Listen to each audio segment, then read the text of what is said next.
What? No! Sabrina tak nak kahwin dengan dia. Sabrina dengar dia tu tua and hodoh.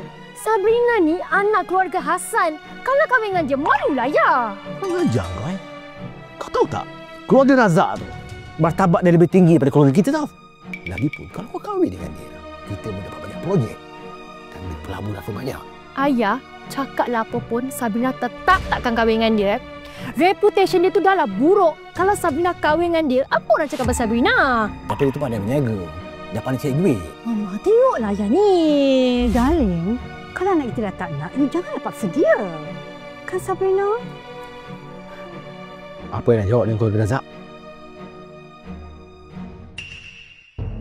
Tak apa. Apa-apa terjadi pun, kita tetap hantar keluarga kita seorang untuk kahwin dengan keluarga Razak.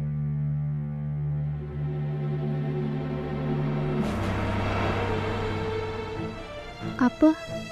Putri kena kahwin dengan dia? Kenapa? Selama ni kau makan dan guna harta kami bertahun-tahun? Bila aku suruh kau kahwin, kau dah banyak cakap ya? Betul tu, Kak. Kalau Kak kahwin dengan keluarga Razak, confirm Kak takkan hidup susah. Kalau dia bagus sangat, kenapa Sabrina aja tak kahwin dengan dia? Kau ni!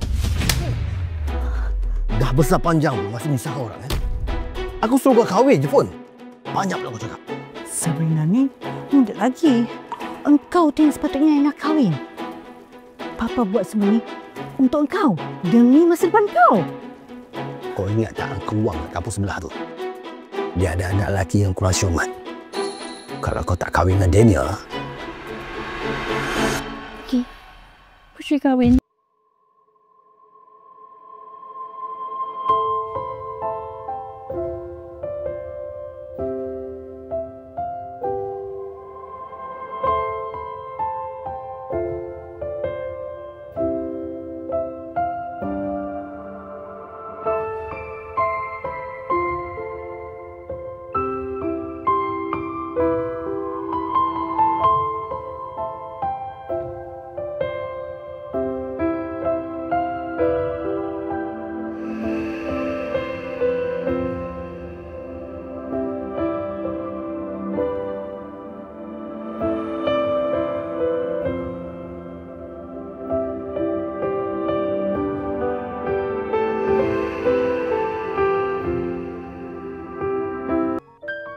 Selamat bekerjasama.